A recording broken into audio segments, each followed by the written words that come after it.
रहीम नाजरीन इकराम अस्सलाम वालेकुम। सच कह with Junaid Ansari, JK news TV बरतानिया से आप देख रहे हैं। इस वक्त पूरी दुनिया में बड़ी शख्सियत, आप अपना हवाला रेफरेंस शोएब सदर साहब, डीजी नेशनल पुलिस ब्यूरो, बहुत वसी तजुर्बा सासी ने यहाँ पे आपको Indian chronicles information weaponisation against Pakistan इस टॉपिक पे बहुत ही एक इल्मी बहस के लिए बुलाया। सर कैसे देखते हैं पाकिस्तान के ख़िलाफ़ हिंदुस्तानी साजिशें और 47 से लेके अब तक की जो भी एक गेम है यूरोपियन डिसइंफो लैब के बाद मुख्तलिफ चीज़ें दुनिया में आ रही हैं सामने, क्या कहते हैं आप?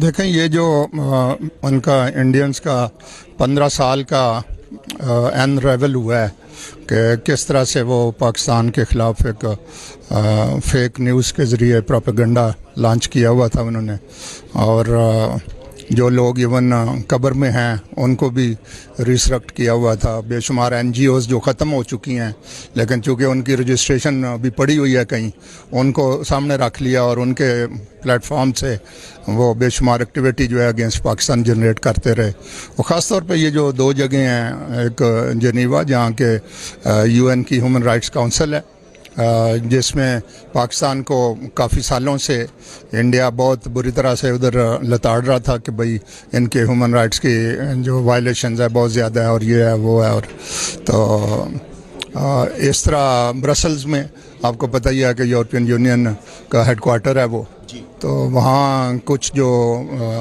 पार्लियामेंट के मेंबर्स हैं उनको इधर उधर दौरे शौरे कराते रहे और उनको एक ख़ास नैरेटिव जो है वो आगे से उनके ज़रिए स्प्रेड करते रहे। तो ये सारे चैलेंजेस जो हैं इनको अब हमें चूँकि सामने आ गए हैं, इस तरह से पहले कभी नहीं आया कोई कि जी 15 साल के बाद। और ये भी हम उनको क्रेडिट दें जो दो ब्रसल बेस्ड रिसर्चर्स हैं जिन्होंने कि इतनी मेहनत के साथ इसको सामने ले आए हैं, और we should give them due credit. अच्छा, इसमें अभी डॉक्टर मोहित पीरजादा साहब से बात मेरी हो रही थी, लॉर्ड वाजिद खान साहब से बात हो रही थी, कल ही हम इस पे डिस्कशन एक कर रहे थे, ग्रुप डिस्कशन थी।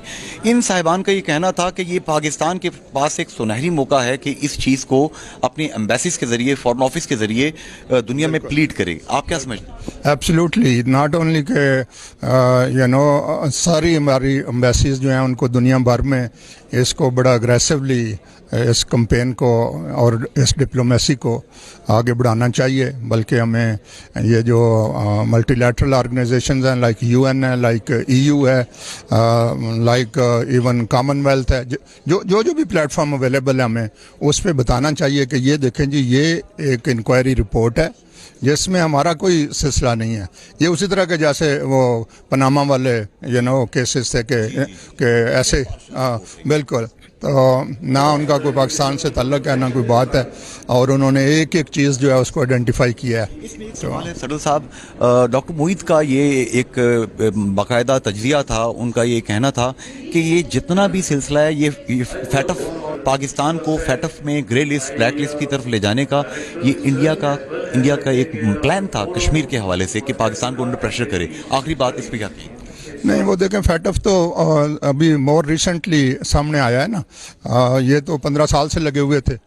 तो यस, फैटफ के ज़रिए अगर हमें वो ब्लैक में लिस्ट करा देते तो ज़ाहिर है उसके जो हमें नुकसानात थे वो बहुत ज़्यादा थे। सासी जो काम कर रही है, डू यू थिंक ये वो काम था जो पहले होना चाहिए था, अब इन्होंने किया? Yes, it's I would like big job, और आई वुड लाइक टू पे सासी ट्रिब्यूट एंड मारिया सुल्तान। और अभी बड़ा टाइमली ये सेमिनार वो हो रहा है। लोगों को पता ही नहीं है कि जी इंडियन क्रॉनिकल्स है क्या, तो लेट्स होप के लोग अब कुछ सेंसिटाइज होंगे, कुछ एजुकेट होंगे और समझेंगे। आप जैसे बड़े लोग इकट्ठे कर लिए माशाल्लाह। हाँ, बिल्कुल, मैं तो खैर बड़ों में नहीं आता। जी, दीगर मेहमानों से भी आपकी बात कराएंगे।